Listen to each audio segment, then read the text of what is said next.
The story of Musa and Khidr. Parting of Musa and Khidr. Once again, Musa alayhi salam broke the agreement between him and Khidr.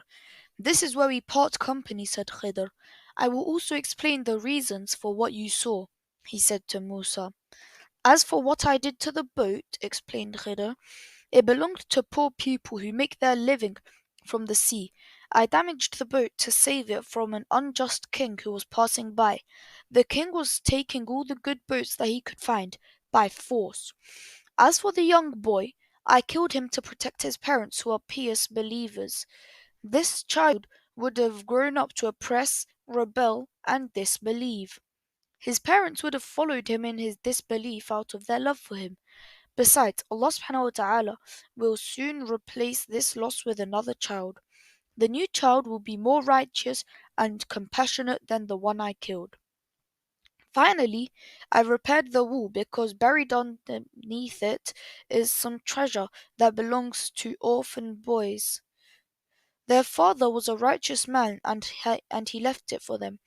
Now, when they grow up, they can take out this treasure.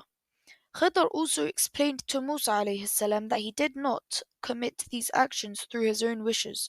They were actions that Allah wanted him to do. Although the action seemed strange and shocking, behind the surface there were good reasons as to why Allah made Khidr do them. The knowledge of Allah and Qadr.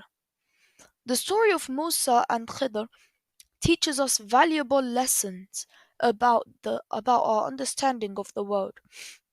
Humans cannot fully understand why things happen. Only Allah can, because He is Al-Alim and the All-Knowledgeable. He is also Al-Muhit, the All-Encompassing and All-Comprehending. This means that He knows completely the past, present, and future of any event. Human beings, on the other hand, cannot see beyond the obvious surface of events in this present life. With all events, there are always deeper meanings and reasons, just as there were in the story. We, however, see events as if we are seeing them from the perspective of Musa. We cannot understand the real reasons for something happening. Therefore, events often shock us or make us feel grieved and upset. A person may suffer loss, but the loss can be a blessing in disguise.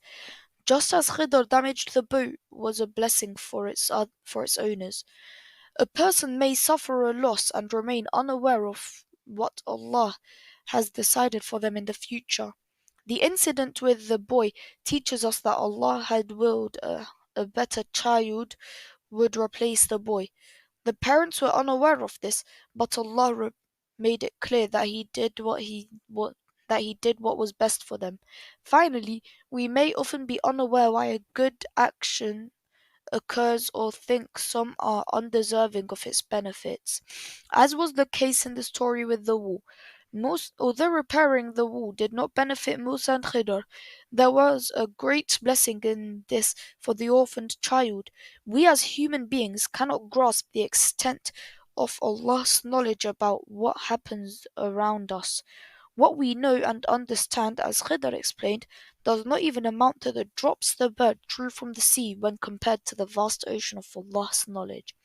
Allah subhanahu wa ta'ala says in the Quran, and you, O humans, have been given very little knowledge. If we are only able to see the surface of events, how can we begin to understand the details of how Allah controls and upholds this universe? How can we begin to understand Qadr when we cannot fully understand the reasons for events around us? Qadr is usually translated as fate, and it describes Allah's ordaining of events in this world. As Muslims, we believe in Qadr. We believe everything happens in this universe with the will, knowledge, and judgment of Allah. However, because we can never grasp the real reasons or purposes for certain events, we accept events as they happen.